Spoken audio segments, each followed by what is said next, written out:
Hello, नमस्कार, good morning, सुप्रभात। मेरे सिर से न्यू एसके स्टडी पॉइंट परिवार में आप सभी को दिल खोल के स्वागत करते हैं और आशा करते हैं कि आप लोग स्वस्थ होंगे।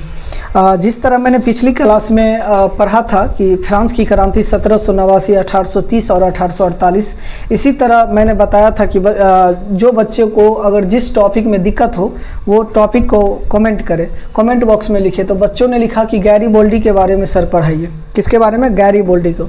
तो क्लास स्टार्ट करने से पहले एक ऊर्जा भरी लाइन होनी चाहिए। तो यही लाइन से शुरुआत करेंगे कि असफलता एक चुनौती है, इसे स्वीकार करो। क्या कमी रह गई है देखो और सुधार करो। जब तक सफल ना हो जाओ तुम, नींद चैन को त्यागो तुम। संघर्ष का मैदान छोड़कर ना भागो तुम। और कुछ किए बिना जय जयकार नहीं होती और कोशिश करने वालों को कभी हार नहीं होती। अगर आप असफल के कारण अगर किसी चीज़ को छोड़ रहे हो तो ये तुमसे बेहतर मूर्खता का पहचान कहीं नहीं मिल सकता है। और कोई ऐसा चीज़ नहीं है जो कोशिश करने से नहीं होता है। आप एक बार में नहीं हुआ, 2 बार में नहीं हुआ, 10 बार में नहीं हुआ, 20 बार नहीं हुआ। अगर हौसला होगा तो बहुत आराम से, मतलब कोशिश करने के बाद वो काम बहुत आसान से हो जाएगा। वो गेट लगा दो बेटा। तो चलिए मैं स्टार्ट करता हूँ गैरीबोल्डी के बारे में। और मैं बता दूँ कि जितने भी बच्चे अगर फेसबुक पर भी देख रहे हैं, अगर ये उनको देखना है पूरा वीडियो, जैसे हिस्ट्री का, फिजिक्स का, केमिस्ट्री का, बायो का, मैथ का, किसी भी 10th क्लास की सिलेबस कोई भी सब्जेक्ट का वीडियो देखना है तो आप एसके स्टडी पॉइंट परिवार यूट्यूब पर सर्च करें, एसके स्टडी पॉइंट, और उसमें सारा प्ले लिस्ट में जाके आप देख सकते हैं। और उस चैनल को सब्सक्राइब करके सदस्यता प्राप्त करें। तो चलिए शुरू करते हैं। मैंने क्या बताया कि गैरीबोल्डी के बारे में पढ़ना है। क्या पढ़ना है? गैरीबोल्डी। यहाँ जो लिखा है 4 जुलाई 1807 में, ये गैरीबोल्डी का जन्म हुआ था। कहाँ क्या था? 4 जुलाई 1807 ईस्वी में गैरीबोल्डी का क्या हुआ था? जन्म हुआ था। और ये जन्म हुआ था वो कहाँ हुआ था? फ्रांस में। कहाँ हुआ था? नीस के फ्रांस में। याद रखना है कि ये जो गैरीबोल्डी का जन्म हुआ था वो नीस था। शहर कौन सा? नीस था। और देश का बात किया जाए तो फ्रांस, और फ्रांस की राजधानी कहाँ है? पेरिस। याद रखना। और फ्रांसीसी क्रांति मैंने तीनों क्रांति पढ़ लिया, 1789, 1830 और 1848। उसके बाद क्या है कि ये जो 1860 है, इन्होंने क्या किया? देखिए, इटली का पूर्ण रूप से संगठित कर दिया। क्या कर दिया? संगठित कर दिया। पूर्ण रूप से संगठित कर दिया 1860 ईस्वी में। वैसे तो मेजनी को कहा जाता है, इटली का एकीकरण का मसीहा किसको कहा जाता है? मेजनी को। लेकिन मेजनी की मृत्यु जब 1872 ईस्वी में हो जाती है, इसके बाद इसका जो कमान संभालता है यही गैरीबोल्डी संभालता है। कहने का मतलब इटली का एकीकरण हो चुका था, लेकिन कुछ ऐसे राज था, जैसे कुछ शहर थी सिसिली। क्या था? सिसिली। कुछ था सिपल्स। ये दोनों राज था, ये दोनों शहर था। ये इटली के साइड में था। नेपल्स याद रखना है। नेपल्स। क्या करना है बेटा कि ये जो नेपल्स और सिसिली था, ये इटली के एकीकरण के साथ ये नहीं जुड़ा था, इटली के भाग नहीं था। तो गैरीबोल्डी ने क्या किया? इस पे आक्रमण करके बड़ी जोर शोर से, ये भी एक उत्साही क्रांतिकारी था। इन्होंने क्या किया कि सबसे पहले सिसिली पे आक्रमण किया, फिर नेपल्स पे आक्रमण किया और दोनों को अपने इटली में मिला लिया। क्या किया? दोनों को इटली में मिला लिया। उसके बाद क्या है कि 1862 में, क्या है? 1862 में इन्होंने रोम पे आक्रमण किया था। क्या किया था? रोम पे आक्रमण किया था। रोम पे आक्रमण करके इसको अपना बना लिया था। तो बेटा क्या समझना है कि इसका जो जन्म हुआ था 4 जुलाई 1807 में नीस में हुआ था, और जन्म कहाँ हुआ था? नीस कहाँ है? फ्रांस में।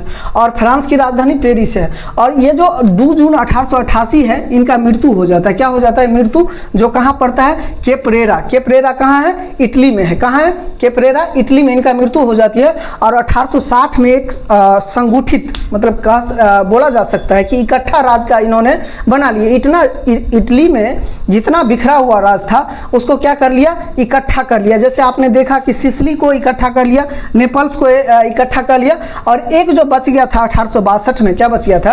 1862 में उन्होंने क्या किया गैरीबोल्डी कि रोम पे आक्रमण किया। क्या किया? रोम पे आक्रमण करके उन्होंने क्या कर लिया? अपना बना लिया। क्या कर लिया? अपना। और इन्होंने एक संगठन बनाई। क्या बनाई? संगठन बनाई, जिसको लाल कुर्ती के नाम से जाना जाता है। याद रखना है, लाल कुर्ती के। इसका एक और अन्य नाम है। क्या बेटा नाम है? अन्य खुदाई खिदमतगार।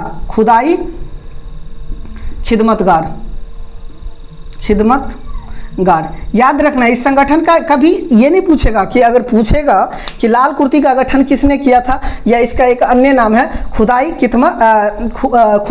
खिदमत गार है। क्या नाम है? खुदाई खिदमत गार है। और इन्होंने क्या किया था कि 1862 में रोम पे आक्रमण किया था और लाल कुर्ती का गठन किया था। और लाल कुर्ती का क्या नाम है अन्य? खिदमतगार। और बेटा याद रखना है कि जब इन्होंने 1862 में रोम पे आक्रमण किया था तो इसको एक व्यक्ति था जिन्होंने विरोध किया था, उसका नाम क्या है? काउंट काबूर। काउंट काबूर ने क्या किया था? इनको विरोध किया था। काउंट काबूर वही है जो जिनको विक्टर एनुअल ने प्रधानमंत्री के पद पे नियुक्ति किया था। और याद रखना बेटा, इटली की एक छोटी सी समस्या यही विश्व की सबसे बड़ी समस्या बनाई थी। क्या बनाई थी? इटली की एक छोटी सी समस्या इन्होंने क्या किया था? विश्व की सबसे बड़ी समस्या बनाई थी। और याद रखना है कि इसी में एक सैनिक था। क्या था? इसी में इन्हीं का जो सेनापति थे, इन्हीं में एक सैनिक था जिन्होंने इनको तलवार नाम दिया। गैरीबोल्डी का एक अन्य नाम तलवार के नाम से भी जाना जाता है। क्या जाना जाता है? तलवार के नाम से जाना जाता है। तो आपने क्या समझा कि गैरीबोल्डी का जन्म कब हुआ? 4 जुलाई 1807 में नीस। और नीस कहाँ पड़ता है? फ्रांस। और फ्रांस की राजधानी कहाँ है? पेरिस। दूसरी बात, इनका जो मृत्यु हो जाता है कैप्रेरा में, 1882 में कैप्रेरा में मृत्यु हो जाता है। और कैप्रेरा कहाँ है? इटली में। उसके बाद क्या है? 1860 में एक पूर्ण रूप से इटली बनाता है। क्या करता है? पूर्ण रूप से। जैसे सिसिली भाग नहीं था, वैसे मैंने बताया है कि मेजनी को ही इटली का एकीकरण का मसीहा कहा जाता है, क्योंकि उन्होंने ऐसे इटली को एकीकरण किया कि बड़े 300 छोटे छोटे राज को उन्होंने इकट्ठा कर लिया। क्या किया कि बड़े छोटे 300 इटली जो था वो 300 छोटे छोटे राज में बट गया था। उसको इन्होंने क्या किया? मेजनी इकट्ठा कर लिया। और याद रखना है कि ये जो गैरीबोल्डी था ये मेजनी का ही समर्थक था। गैरीबोल्डी कौन था बेटा?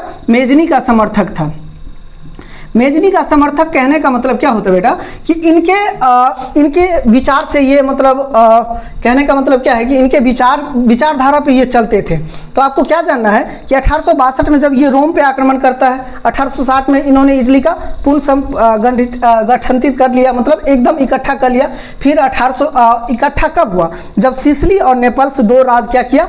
उसको बड़ी जोर शोर से आक्रमण किया और उसको अपना में मिला लिया। फिर इन्होंने 1862 इटली की राजधानी रोम है, रोम पे आक्रमण करके, और रोम पे जब आक्रमण कर रहा था उस समय काउंट काबू ने क्या किया? इनको विरोध किया था। उसके बाद इन्होंने लाल कुर्ती की गठन किया। और लाल कुर्ती का एक और नाम अन्य है जिसको खुदाई खिदमतगार कहा जाता है। क्या कहा जाता है? खुदाई खिदमतगार। और काउंट काबूर कौन था?